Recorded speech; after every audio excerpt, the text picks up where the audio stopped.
ये देखना पड़ेगा। 800 किलोमीटर ज्यादा नहीं हो सकता, ये 800 किलोमीटर नहीं हो सकता, ये इसको थोड़ा सा करेक्ट करना पड़ेगा। ये चूंकि ये आप देखिएगा कि क्योंकि इसकी रेंज बहुत ज्यादा नहीं है, बिल्कुल सटा हुआ है। बिल्कुल लेकिन ये जितना भी सब कुछ है वो मुश्किल से 70-80 किलोमीटर के दायरे में रहेगा और उसी दायरे में रह करके ये पूरे के पूरे टारगेट। और ये देखिए बुरीद के जिसके बारे में कहा जा रहा है कि यहां पर जैशे मोहम्मद का ये बड़ा ट्रेनिंग कैंप था। फैसलाबाद जो कि पाकिस्तान का पंजाब प्रांत, मरियम नवाज कह रहे हैं कि इमरजेंसी लगा दूं, इमरजेंसी लग भी गई। मुजफ्फराबाद, कोटली, मुरीद के, बहावलपुर, अहमदपुर, फैसलाबाद, इन ठिकानों पर टारगेटेड हमला करके आतंकियों को तबाह किया गया। 75 आतंकी अब तक मारे जा चुके हैं, इसकी सूचना आ गई है। अब खबर यह भी आ रही है अपडेट, एलओसी के हर सेक्टर में इस वक्त भीषण गोलीबारी हो रही है, दोनों तरफ से हो रही है। भारतीय सेना मुंहतोड़ जवाब दे रही है। पाकिस्तान की तरफ से पुंछ में, राजौरी में, कुपवाड़ा में रात के 1:30 बजे के बाद से वहां पर गोलीबारी तेज हो गई और अब एलओसी के और भी बाकी इलाकों में पाकिस्तान की तरफ से फायरिंग चालू है, गोलीबारी चल रही है, जिसका जवाब भारतीय सेना दे रही है। बहुत देर से पाकिस्तान की फौज वहां पर जागी है। नहीं देखिए, मुझे लग रहा है जागने का भी कोई फायदा नहीं होगा, क्योंकि भारतीय फौज ने जो काम किया है उसके बाद में उनके पास में जवाब देने की हिम्मत और ताकत है नहीं। दूसरा, मैं बार बार आपसे ही कह रहा हूं कि देखिए वहां आपातकाल दो तरीके से दिख रहा है, एक पॉलिटिकल लीडरशिप और मिलिट्री के बीच में जो हालात बने हुए हैं वो, दूसरा जो पाकिस्तान की आर्थिक स्थिति बनी हुई है, पाकिस्तान के जो हालात बने हुए हैं उस हालात में पाकिस्तान युद्ध लड़ने की स्थिति में नहीं है। पॉलिटिकल लीडरशिप इस बात को जानती है, इसलिए वो नहीं चाहती कि किसी तरीके का कोई ऐसा भारत के साथ तनाव बढ़े जिससे और ज्यादा हालात खराब हो। लेकिन मुनीर चाहते हैं, आसिम मुनीर जो पाकिस्तान के आर्मी चीफ हैं, आसिम मुनीर को लगता है कि अगर इस वक्त भारत के साथ युद्ध होता है तो उनकी ताकत बढ़ेगी। तौर पर देख सकते हैं जिस तरीके से भारतीय सैनिकों ने पाकिस्तान से बदला लिया है, पाकिस्तान के घर में घुस करके आतंकवाद पर प्रहार किया है, आतंक को नेस्तनाबूद किया है, उसका जो जश्न है किस तरीके से मनाया जा रहा है इन तस्वीरों के जरिए समझ सकते हैं। संगम नगरी प्रयागराज की ये जो तस्वीरें हैं ये बताने के लिए काफी है कि आज के दिन कितना उत्साह है और किस तरीके का उत्साह है, किस तरीके से जश्न मन रहा है, वो इन तस्वीरों के जरिए आप समझ सकते हैं।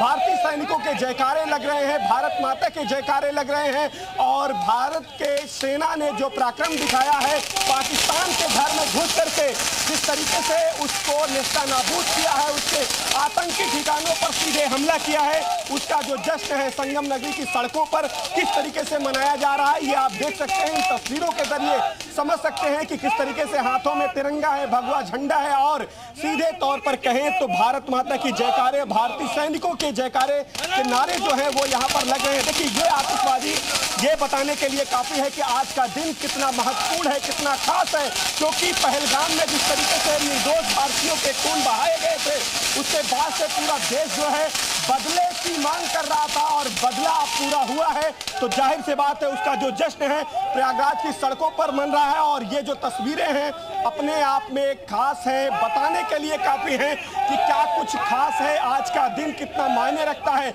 और ऑपरेशन सिंदूर के जरिए जिस तरीके से भारतीय सेना ने बदला लिया है और घर में घुस करके कहा ही नहीं था बल्कि करके दिखाया है और अब उसका जो जश्न है यहाँ पर दिखाई दे रहा है। प्रयागराज की जो सड़कें हैं वो इस बात के सबूत है कि जिस तरीके से भारतीय सैनिकों ने बदला लिया है उसका जो जश्न है वो देखिए इन तस्वीरों के जरिए आप समझ सकते हैं कि ये चटाई है, इसके पहले हमने आतिशबाजी का जो नजारा है वो देखा था और ये जो जश्न का माहौल है, सुबह का वक्त है, आप अंदाजा लगा सकते हैं किस तरीके से लोग घरों से निकल करके जश्न जो है सड़कों पर मना रहे हैं। वो इन तस्वीरों के जरिए आप समझ सकते हैं, आकलन कर सकते हैं कि ये दिन कितना खास है और इस दिन के मायने क्या हैं। और सीधे तौर पर कहें तो जिस तरीके से सेना ने बदला लिया है, घर में घुस करके मारा है, पाकिस्तानी आतंकियों के ठिकानों को नस्तानाबूद किया है, तो जाहिर सी बात है उनके पराक्रम के एक बिल्कुल गुफरान जश्न का मौका है। भारतीय सेना ने हमें जश्न का मौका दिया है और भारतीय सेना को जब खुली छूट मिल जाती है तो सेना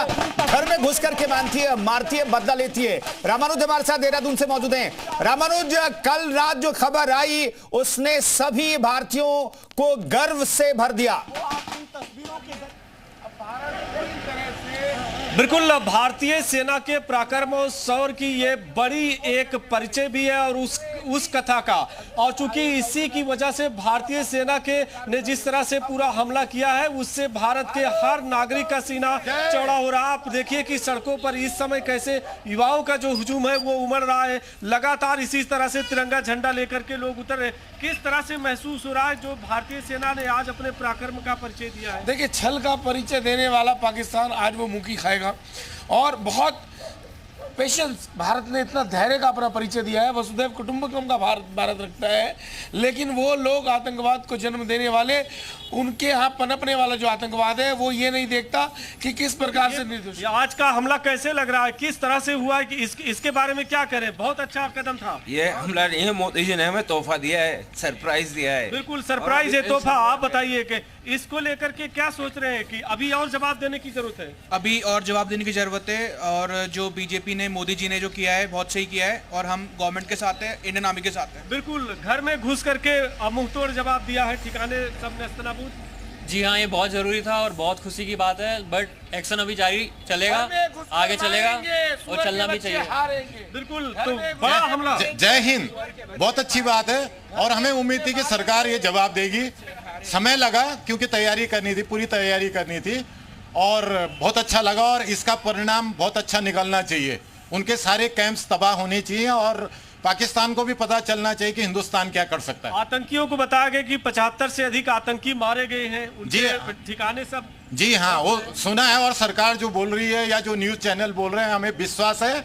और अपनी सेना, थल सेना, नौसेना और जो भारतीय सेना है, सब पे विश्वास है कि वो पाकिस्तान को अच्छी तरीके से सबक सिखाएंगे, अच्छी तरह से सबक सिखाएंगे। देखिए, नन्हे मुन्ने बच्चे भी हैं, सब सड़कों पर उतरे। सुबह का वक्त है और जिस तरह से सभी भारतीय नागरिक का जो सीना है वो चौड़ा हो रहा है, सब में खुशी है। और इसी तरह से और बड़े हमले करने की जरूरत है, इनका साफ तौर से कहना है। और एक आपको, दर्शकों को भी खबर बता दें कि उत्तराखंड में भी इस एयर स्ट्राइक के बाद में सुरक्षा के भी पुख्ता इंतजाम किए गए हैं। जो बड़े प्रतिष्ठान है वहाँ की चौकसी बढ़ाई गई है। चारधाम यात्रा में भी जो संवेदनशील इलाके हैं वहाँ भी ATS और पैरामिलिट्री फोर्स के साथ में पुलिस जवानों को तैनात किया गया। बॉर्डर पर भी सुरक्षा के पुख्ता इंतजाम किए गए। इंटर स्टेट बॉर्डर पर चेकिंग शुरू कर दी गई है। तो ये जो तिरंगा लेकर के उतरे हैं वो इसी बात का परिचय है कि एक एक नागरिक का सीना गर्व से चौड़ा हो रहा है। जो भारतीय सेना ने अपने पराक्रम से, अपने शौर्य से आज ये आतंकी ठिकानों को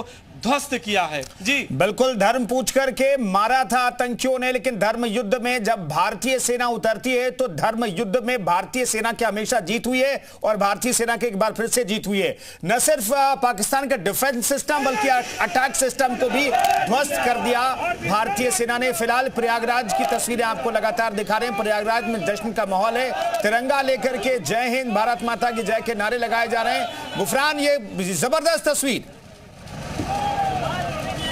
बिल्कुल, देखिए सीधे तस्वीर हम आपको दिखा रहे हैं। इन तस्वीरों के जरिए समझ सकते हैं कि उत्साह किस तरीके का है। और उत्साह की वजह भी है क्योंकि भारतीय सैनिकों का जो पराक्रम है पूरी दुनिया ने देखा है कि भारत ने किस तरीके से कहा था और बदला लिया है। और आतिशबाजी, दीपावली आपको यहाँ पर